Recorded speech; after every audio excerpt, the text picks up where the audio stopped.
Hi, everyone. I'm Jennifer Jarland, chairman of the Illinois Food Scrap Coalition.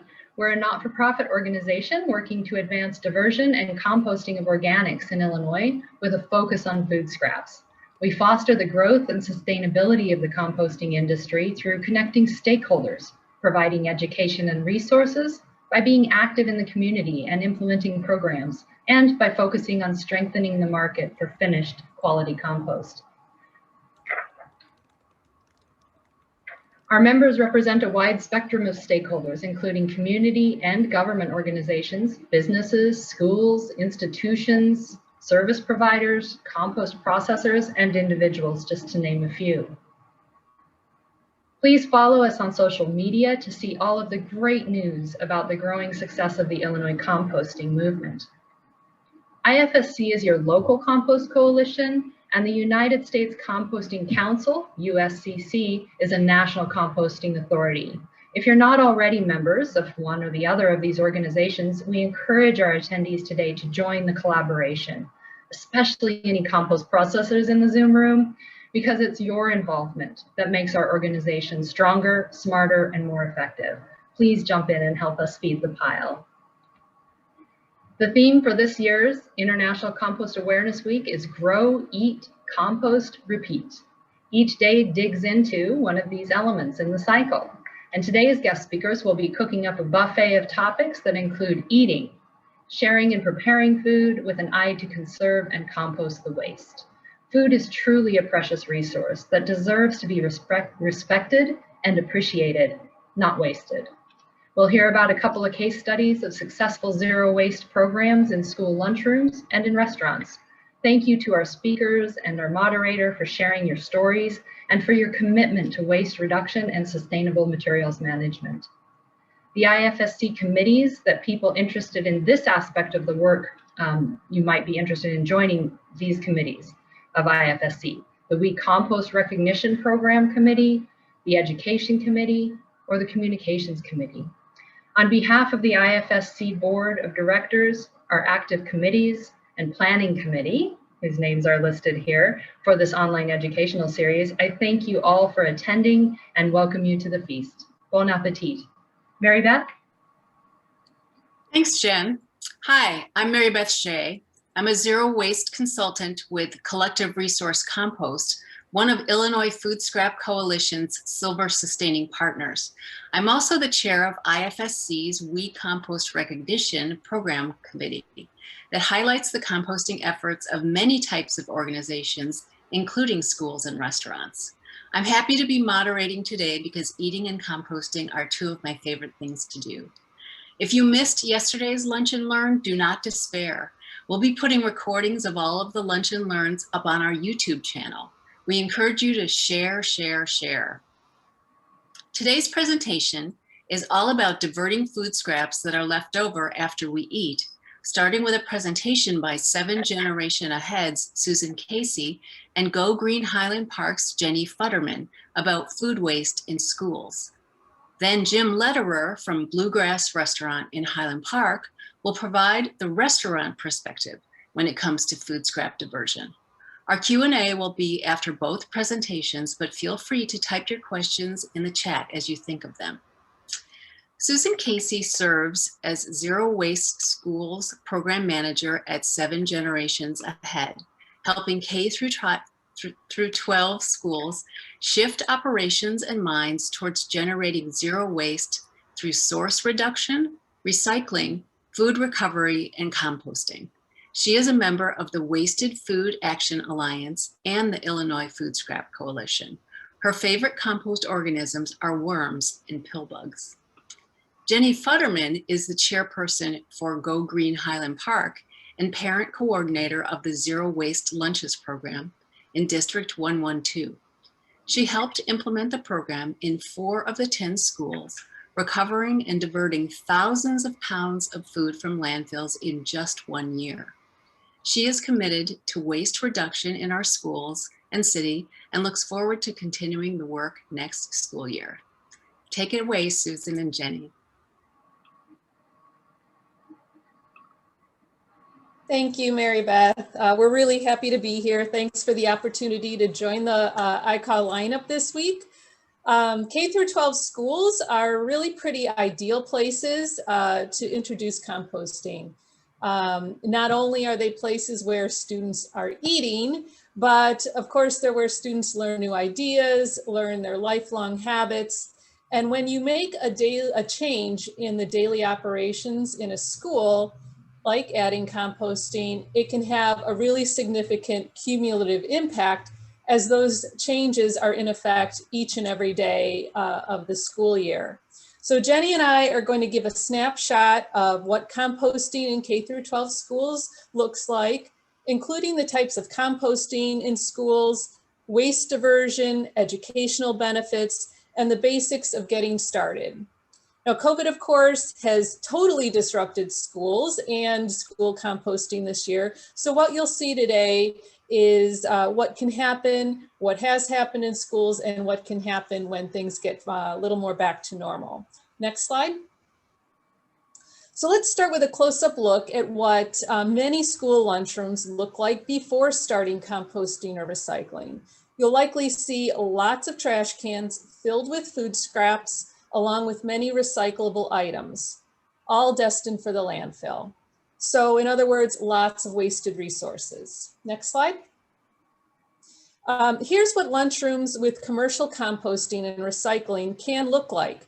With sorting stations and a few adjustments to routine, schools can divert food scraps from the landfill to produce valuable compost. Composting in schools is a really key way to significantly cut waste, reduce greenhouse gas emissions from landfills, and help students learn sustainable lifelong habits. Next slide.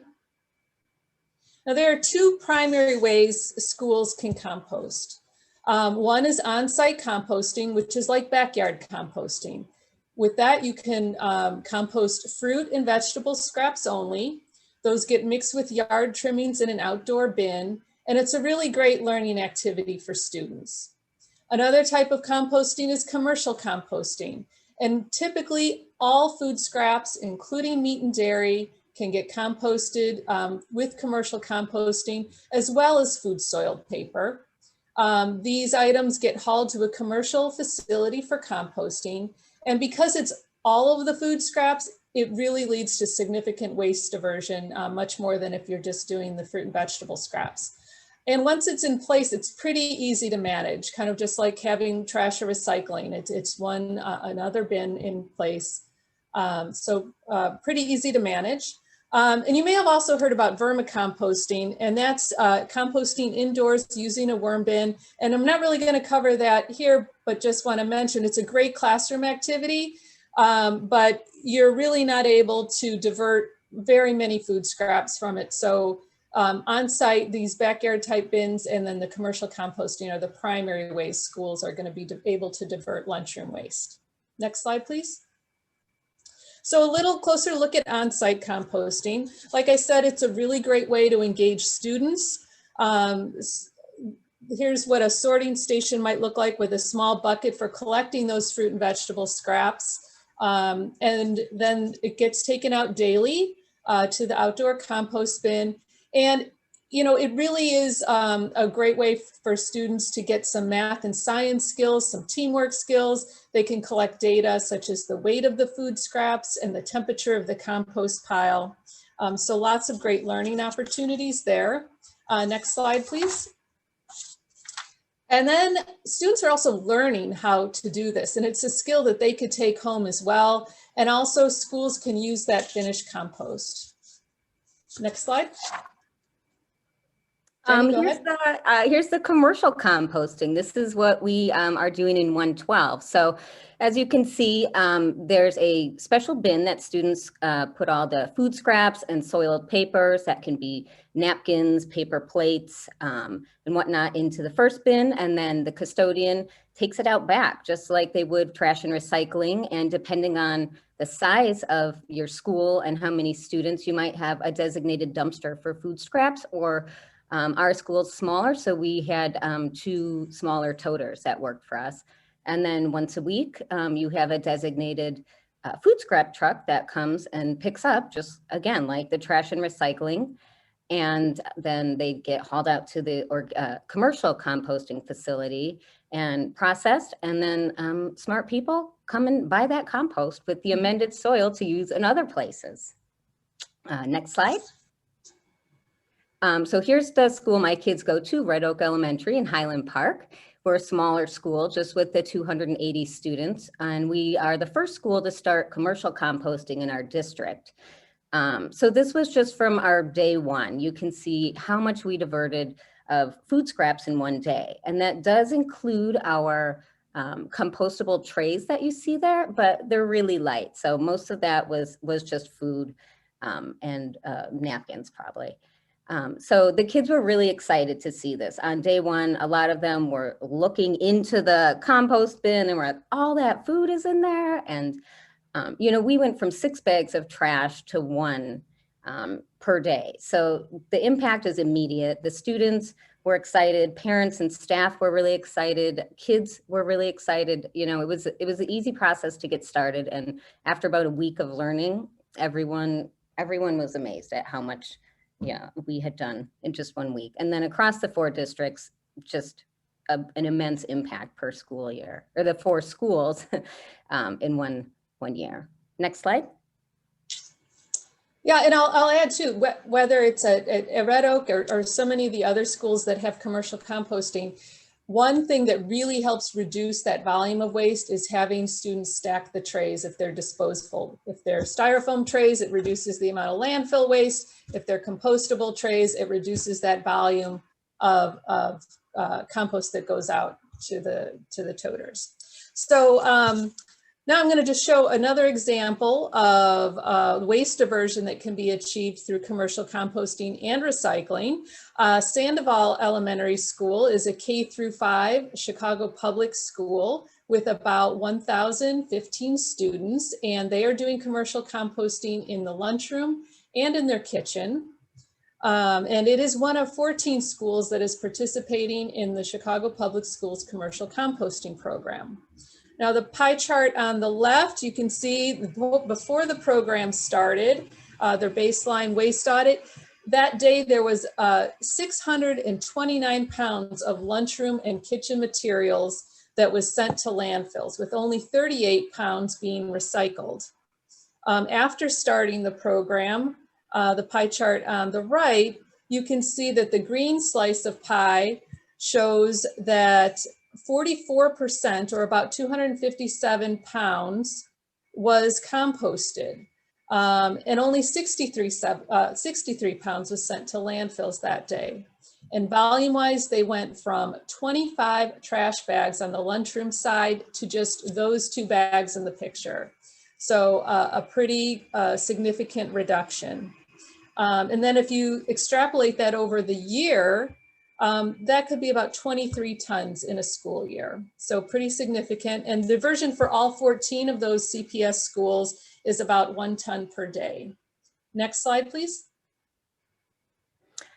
So this is the sorting station setup. This is how it would look in a school lunchroom, and this is how it looked in our lunchroom.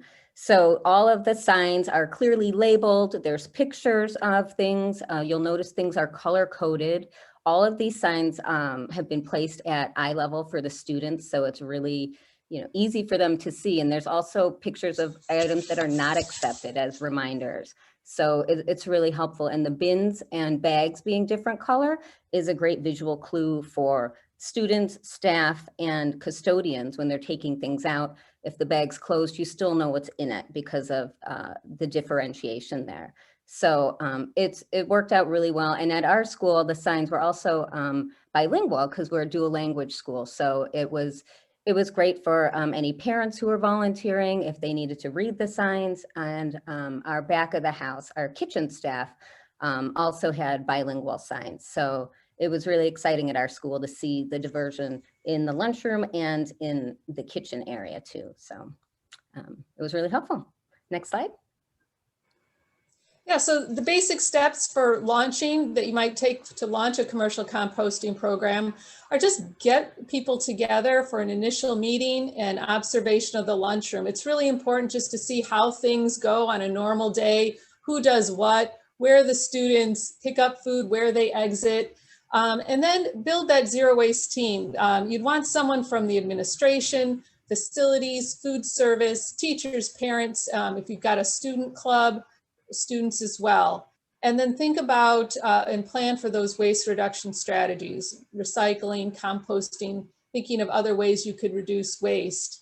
And recycling, if your school isn't already recycling, when adding commercial composting, it's a really great time to introduce that as well, as long as you're setting up that sorting station. And then you're going to look into compost hauling. Perhaps it's something that your current waste hauler for recycling and trash already offers. But if not, there are haulers in the area, and the IFSC website is a great resource for finding those haulers. And then launch day, that's the day it all starts. It's really important to educate students and staff about the how and the why. So they understand, you know, how to sort, how to move through the line, but also why they're doing it. It's really important to help them understand the impact of putting the apple core in this bin versus that bin. And then the students start that new sorting routine, and it's always really great to be able to conduct a waste audit on that day so that you can celebrate and communicate your impact. Next slide. So you got someone to help you start composting at school. Hooray. Here are some of the things you'll need to look for in the lunchroom. Obviously, reusables are the #1, the best way to go here. But if that's not an option at your school, you can look for the compostable trays and other products. They do need to have the BPI certification, the compostable product certification. And a lot of these things are really dependent on what your waste hauler accepts, and also the final composting facility that your compost goes to, because not everything can be processed at each facility. So these are definitely things to look into, especially some of these products can be more expensive. So if your school's buying them without knowing, it could be wasted money there. And also you probably will need to buy the compostable liners, the green bag that you see there. Those are also BPI certified. And then, you know, it makes it easier to get all the food scraps into the bin for the custodial staff. Next slide. And then just a quick cost consideration. So in our area, commercial compost hauling is typically an additional cost for districts, but it's one that can be significantly offset by a reduced need for trash hauling.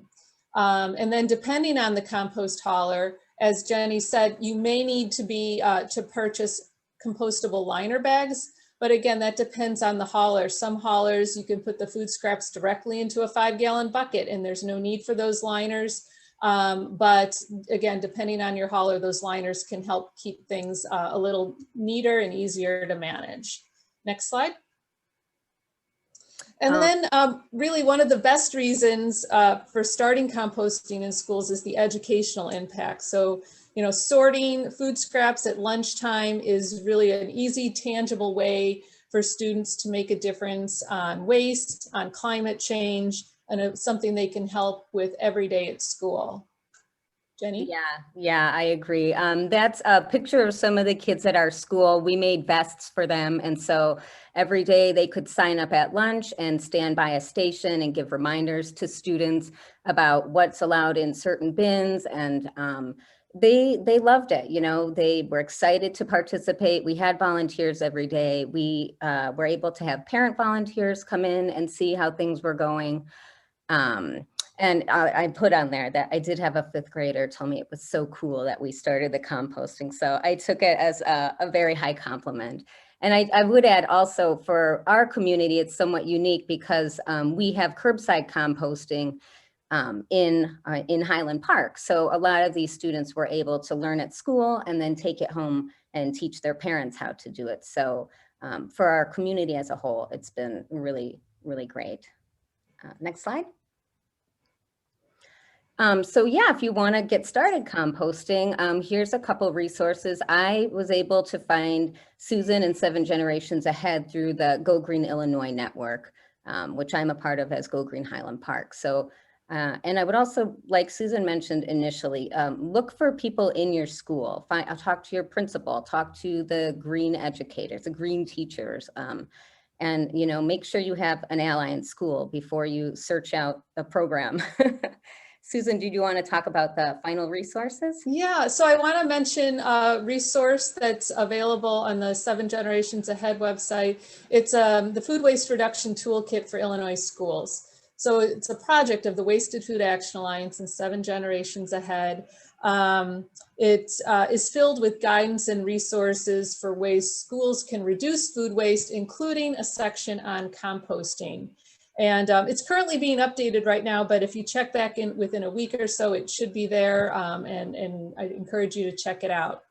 And another great resource, of course, is the Illinois Food Scrap Coalition. Like I said, it's a great place to find haulers in your area.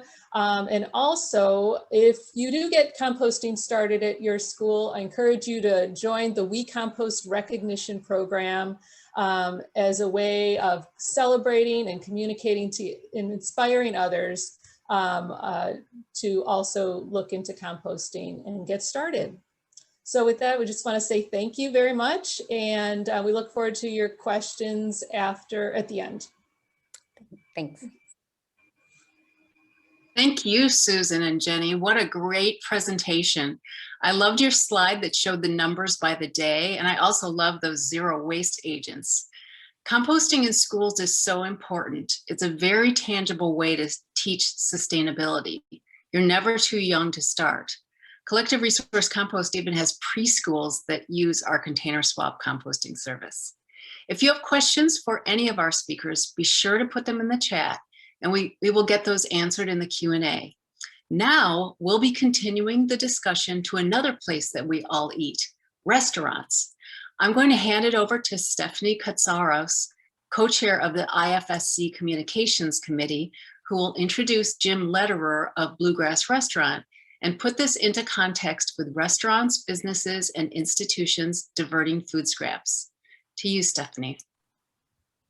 Thank you, Mary Beth, and great presentation, Jenny and Susan. It's just so inspiring when you think about kids learning and the way that a school can demonstrate and really guide and teach by doing, not only the kids or their parents. And that's what's so great. And I kind of want to segue from schools to business, working with the City of Highland Park and the Solid Waste Agency of Lake County. I was fortunate to meet Jim as the first business owner when we were going out to promote composting and educate and support businesses and institutions to launch programs.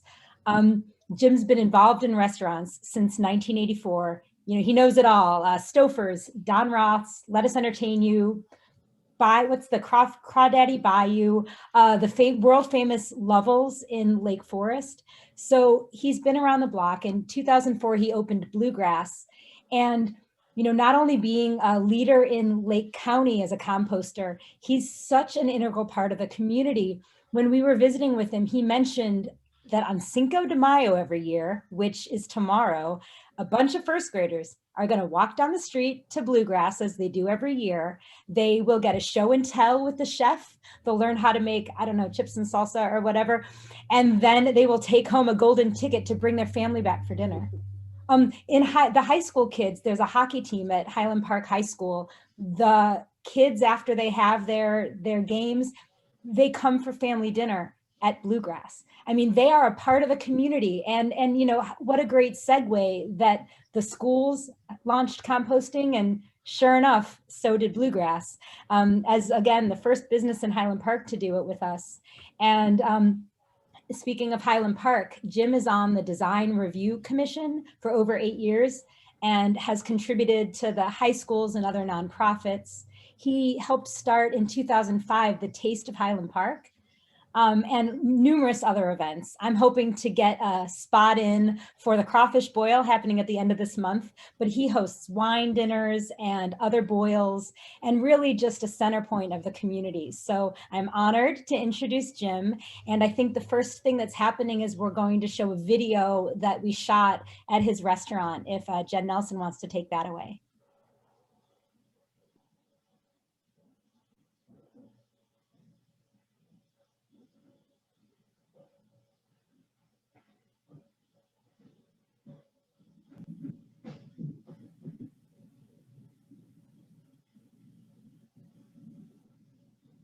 My name is Jim Lederer, own Bluegrass restaurant. We opened up here back in 2004. It's an all-American concept, just kind of simple, non-trendy, good all-American comfort food. And we've been here and, you know, always wanted to have a nice, simple restaurant and nothing kind of too fancy, just fun and simple. What motivated me to begin composting was really we've been recycling for years. So the recycling program came out and we figured out how to recycle. And as they introduced the composting, we figured we can do this too. We weren't sure how it would work, but we decided to do the right things for the right reasons. We should be able to do this very easily. So we started that about 2 years ago, and it's really worked out extremely simply, painlessly, and to our benefit. It's a little less garbage. And we've actually reduced, we had 6 yards 3 times a week down to 2 yards a week going to the landfill in the last 5 years. So we've gotten busier and we're sending less garbage to the landfill, which has worked out even better for everybody. Our kitchen's really tight, so we didn't have a lot of space back there. So we had to first figure out, we got the big Slim Jims, got the big garbage cans, and then figured we were only filling them up about a third per shift. So we eventually got rid of those and went back to just 5-gallon buckets. And what restaurant doesn't have 5-gallon buckets? So we put bags in the buckets, so you have the composting bags, so we can easily get it out and it doesn't make a mess outside. So we put about 3 different bags or boxes throughout the kitchen, and it really works out well. We dump them each shift, and it keeps it simple. So we're prepping, and there's a can right there. You just dump it right in the 5-gallon bucket, and you're all set. And even on the backside, so as they're prepping throughout the morning, they just have their buckets there, and they just scrape it right into the bucket, and it's all set. Now, in the evening or during lunch, when plates are coming back into the kitchen, none of our staff will actually scrape plates. They all go into bus pans. So all of the food scraps go into bus pans with the plates and the silverware, so that ideally, as the dishwasher's going through, he'll empty everything out, and then the food scraps are sitting on the bottom of the bus tub, and that goes right into the next garbage can or bucket, which is sitting in his station. So we get our compost picked up every Thursday, and we're filling up just about a full 80-gallon bucket a week. The only tough part is in the winter, when it kind of gets cold outside, and it kind of turns into an ice brick. That gets a little tricky. The summertime, as with the heat, really hasn't been much of an issue, but that's why we use the bags. So as far as the financial impact, I'll be honest, we've probably gone up a little bit in our costs because we're recycling 3 days a week instead of 1 day a week. So ideally, when the truck pulls up, you gotta pay for the truck to pull up. So we're ideally paying about $30 more a month to do the right thing. So yes, it's gone up a little bit, but at the same time, you gotta do the right thing to get the right thing back on the backside. So it's a very minor increment. My name is Jim Lederer.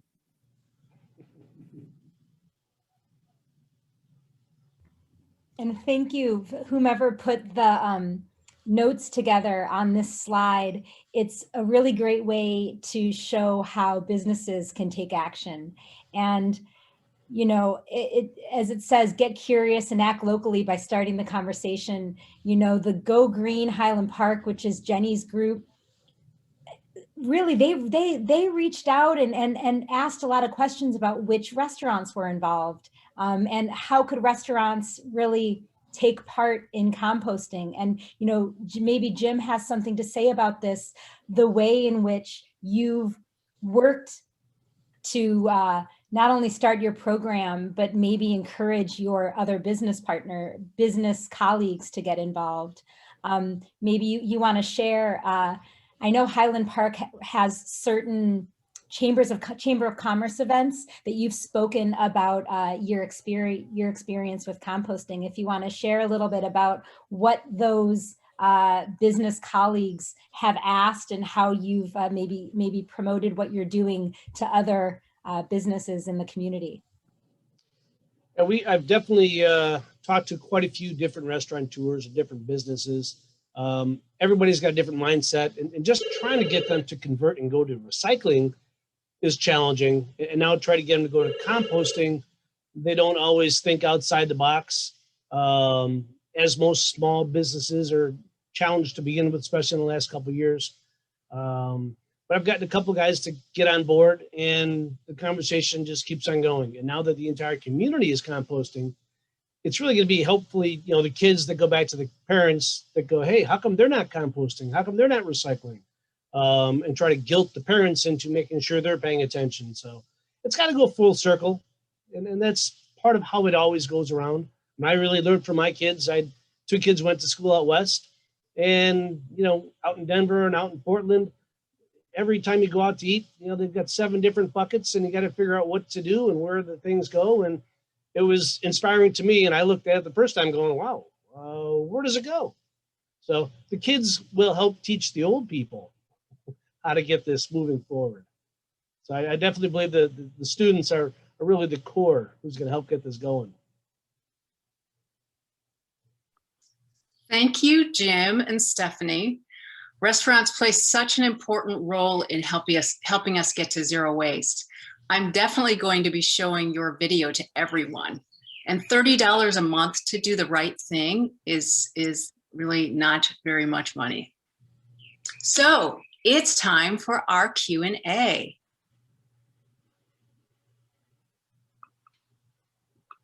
I'm going to get to our Q&A.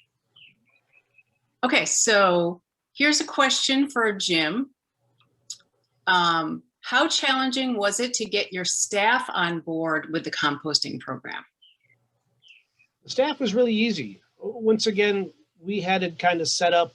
I had a vision of how it would work, and the staff's actually been very good about our recycling as well as composting, and they're excited. And once again, they know how to do the right thing. And as long as we can bring it to them, they were very energetic and, okay, yeah, we'll figure this out. And it really didn't take much, maybe a week in transition to really get them thinking and following. But after that, it was pretty smooth sailing. Wow, a week. That's really not a long time to learn that process. I guess it's because it's pretty simple to do. That's really the basic part of it. I mean, we had it set up. Once again, we're a small place. There's only a certain place where it could end up. And it just made their life easier, and we're doing the right thing.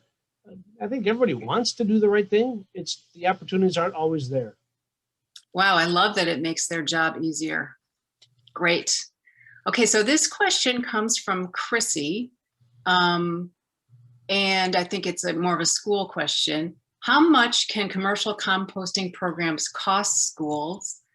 And she said she's been trying to start a program at the high school that she teaches at for years and has always been stopped because of the cost. So Susan or Jenny, do you have any ideas for that?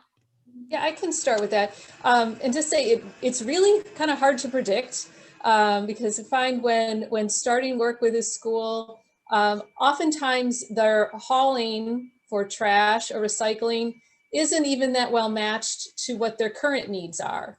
So oftentimes can be savings right off the bat by just paying attention to how well matched that service is. But like I did say, that commercial composting hauling service is an additional cost. You could talk to others to see how much they're paying for the amount they need. But again, a great place to start is by doing a waste audit and taking a few days and just measuring how much food waste is generated in a typical day. And keep in mind, menus vary day to day, so it is good to do that over a couple days. But just get a sense, do you need 2 toters? Do you need a 2-yard dumpster? But that'll be a good, give you a good sense of what cost you might pay there. Yeah, waste audit is a really great idea. And I think that in the spring, particularly in April, Earth Month, schools are very interested in doing that sort of hands-on event. So this is also a question about schools. It's from Seema Keshav from Go Green, Vernon Hills in Lincolnshire. She asks if there are grants available to help schools with the initial costs. I can take that as well. In Lake County, we're actually really fortunate to have a partnership with the Solid Waste Agency of Lake County and with funding from the North Shore Gas. So that supports the assistance we can provide to schools with 7 generations ahead. And that's going towards providing education and supporting schools and guiding them through the operational changes. But, you know, honestly, not having grant funding should not keep a school from trying to explore this. It just takes some focus, learn from what other schools are doing. You know, give us a call. We can provide guidance over the phone, but really with a green champion in the school and a good, strong team, it's just kind of going through those same motions of looking for a hauler, doing the waste audit, seeing what you need in terms of hauling capacity, providing the education, getting some signs, and just getting started. And, you know, even with as many schools as we've done, you tweak things after you get started. So it's, you know, you start, the kids really get into it, but every school is a little different. And as you go, the custodians especially are really fabulous at like finding efficiencies and making it work for their situation. Would you add anything to that, Jenny?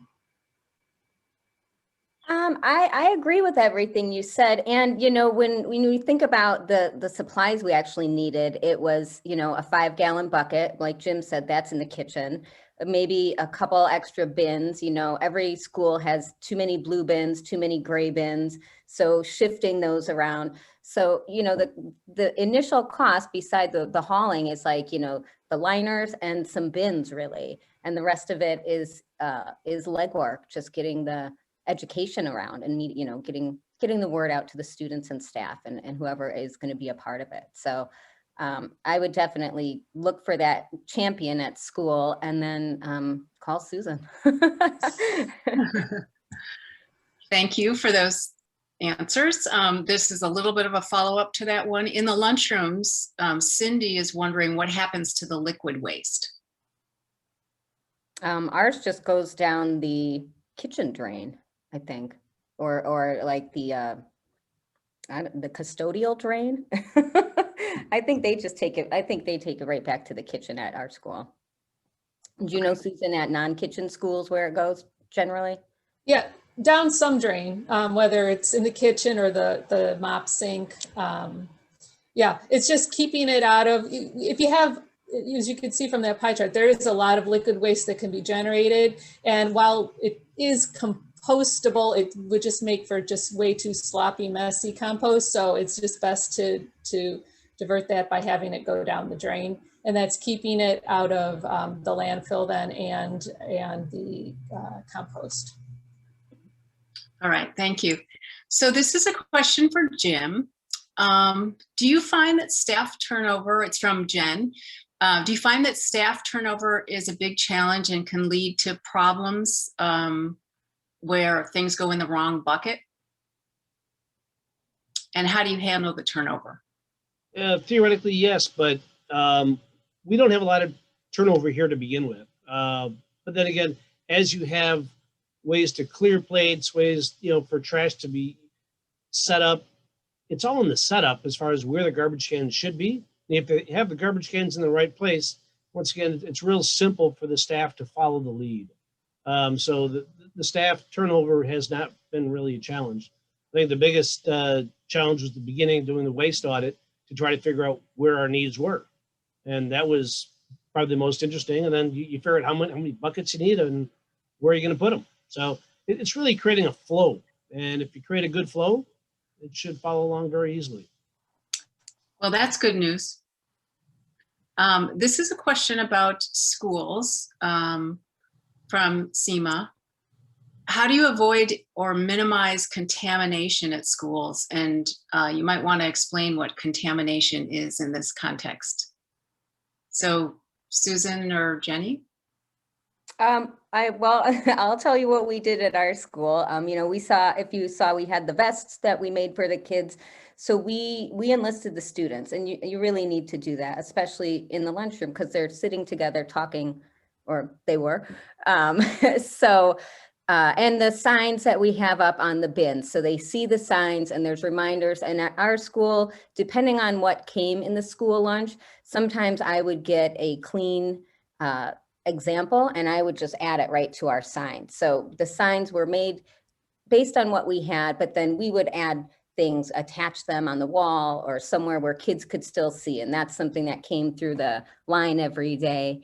And then when on launch day, you know, the whole presentation that Susan gave, it goes over like, this is what your lunchroom was like, this is how it's going to go. So you have some volunteers on the first day. We kept volunteers at the school for over a week. And then at my school, we had volunteers frequently because parents wanted to be involved and that's the way our principal wanted. So just overseeing and just reminders. So I would say that's how we did it. All right, great. So Jill has a question. I don't know if either of, I don't know who this should go to. You can just jump in if you want to answer it. Her question is, why is there a charge for the compost pickup? Can't the hauling services make money from turning the compost into usable soil? Anybody want to field that one? People need to buy the compost that's being made. That is so true. That's my first reaction. I know in Highland Park, I don't know about for the schools, but for residential, we're charged residentially because that's just the way our contract goes for the city. But our neighbors in Deerfield contracted differently and everyone gets compost as part of their weekly collection. So residentially, that's my answer, but business-wise, I don't know the answer to that. Say a little something. This is Jennifer. Also, I was going to call on Benjamin Crumstock perhaps to answer that question a little more thoroughly, but basically the compost processors are not making money off of this process right now. It is a highly, labor intensive process, and the hauling, there's gas costs, and then the hauling, they tip it at a processing facility. And then there is, a weeks long process that includes a lot of labor and additives and mixing all of the ingredients and things. So right now, as it stands, it's not a money-making endeavor, and that's why there has to be a cost to the producers of the food scraps, the generators. But that's something that we're working on. IFSC is working on building those end markets and fostering the growth in the whole infrastructure, which hopefully eventually will tip that equation in the other direction. And from what I have seen in restaurants, once again, our increase is about $30 a month.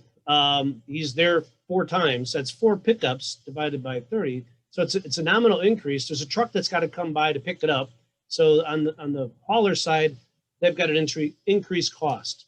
So very minor cost for doing the right thing. All right, this is another school question. This comes from Jonathan. For schools using compostable plates and trays, do you have a recommended product? He's wondering if the products are PFA free and are they going to a facility that will compost them? And some facilities may see these as contaminants. Yeah, that's a really good question. A great source to go to for compostable products is the BPI, Biodegradable Products Institute website. They do list all the compostable products, but like we did mention in our presentation is that it doesn't mean just because it's BPI certified that all facilities will accept them. So you really want to start with the facility and the hauler should be able to provide that information as well. So check with them to make sure that they will accept particular products, whether it's molded fiber or compostable plastics, because they don't accept them all. And regarding the PFAS question, Polly, I'm not even going to be able to say what that whole thing is, but it is a chemical of concern that had been in compostable products. But I believe as of January 2020, or was it in 2019, that BPI certification, in order to get that certification, they do check for that. And so if it is BPI certified, it does not have the PFAS. All right, thank you. From Pamela, is it possible to encourage more localized processing so that your waste is your responsibility and less travel? There's still an element of away. I'm not sure who wants to answer that one. We might make Jen Jarlin answer that one too. I actually would suggest that Pete Adrian from the Solid Waste Agency of Lake County answer, because the circular economy project they're doing right now is exactly this. But will he? Will he? What was can you refresh the question? I heard part of it. I can. It's the question is it possible to encourage more localized processing so that your waste is your responsibility and less travel? There's still an element of, in quotes, away. There's always a chance. I mean, regionalization of processing, landfills, recycling, these are all, you know, somewhat based on economies of scale. So sometimes localizing things can actually increase the incremental costs, which generally isn't what everybody's looking to do, is increase costs. But again, we're talking about marginal increases, maybe. On the compost level, yes. I mean, there is, you know, a better chance to get smaller facilities permitted that can take food waste mixed with yard waste and other, you know, organic materials. But there is some challenges with that locally, you know, if you're in an urban area versus rural or agricultural, you're gonna come across some difficulties in the urban areas. And again, cost can be a factor, like going to in-vessel or you know, anaerobic digestion. So maybe even Benjamin can add some to that as far as the markets go and how those work out.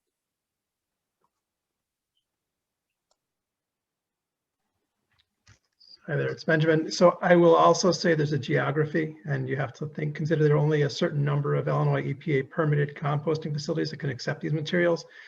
Where they're situated has a great deal to do with permitting, and there are business constraints. So if we start to use more compost locally, we may in fact be able to drive those opportunities for composters to locate locally. So it's a very complicated model, but everybody can do their part by using the compost. I wanted to add something to that too. And that is that where most of the processing happens for composting is a lot more local than our landfill. Our landfill goes out past Rockford, and a lot of us, our composting happens in Chicago. So that's a lot closer.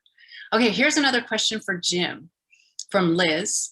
And she asks, why is having food scraps freeze in the wintertime problematic for you?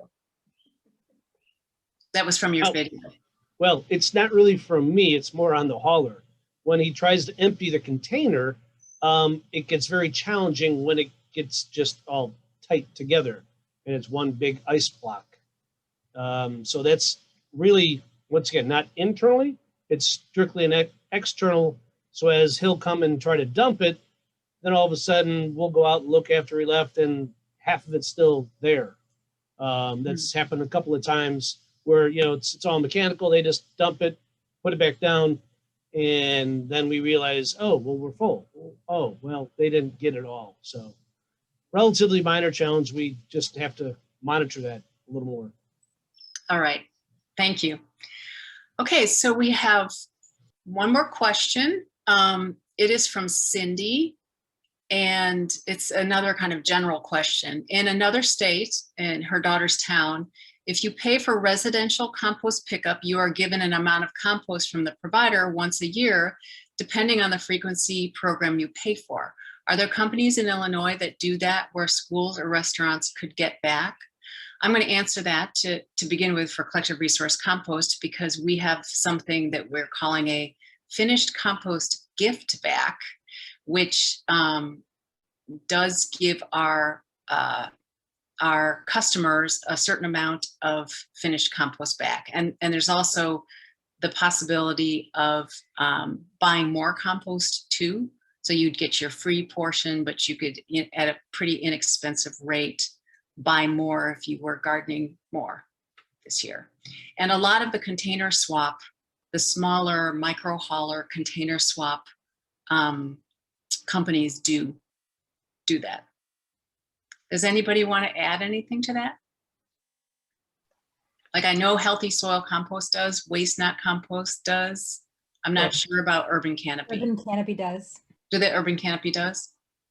And I'll just add in, it's Benjamin again, I'll add in, you have power. You as the consumer have power. So if you're a municipality, the municipalities write the contracts. So some have specified that a certain amount of material will be brought. Maybe it's a one-day event. And if you're a school, you can talk to your composter, talk to a local composter about such a program. Ask and see what you can build. Okay, we've got one more question that got answered in the chat, but I just wanted to bring it up, even though we're talking about restaurants and schools today. This question is there a way to bring this process as a training for churches and synagogues? I think we all know the answer is yes. And that's such a great question, because that is another place where people tend to eat. Does anybody want to add anything to that? Can I ask, do we have anyone here from Faith in Place? I didn't see anyone. I'm on our Temples Green team, and we actually did do a zero waste dinner one night for congregants who wanted to come. It was a Shabbat dinner potluck. And so everyone came and we showed them, we talked about it during the meal, what composting was, why it's important. It's a great chance to talk about food waste reduction, like eat all your food, don't compost it. But if you need to compost it, here's the choice. So, and that was just on a small scale because we had interested members. So, if there is someone in your congregation interested, you could teach them how to compost, or you could host, something informal to get it started and see how it grows. I love it, Jenny. That was like a call to action. And that's my next thing, to remind everybody that we invite you to take the actions suggested by our speakers today. And I wanted to remind you that you have 3 more chances to celebrate International Compost Awareness Week with us. Tomorrow, Wednesday, for municipal and community composting. Thursday for a look at the circular system at Savor, where they grow food in their rooftop garden, cook food to be eaten, divert food scraps for compost, and use finished compost in their rooftop garden to repeat the cycle. So in keeping with this year's theme. Friday for a special live Q&A with experts on a local, regional, and national level. So thank you to the speakers and all of the attendees, and to the partners that support the IFSC. We hope to see you all back here tomorrow. Thank you.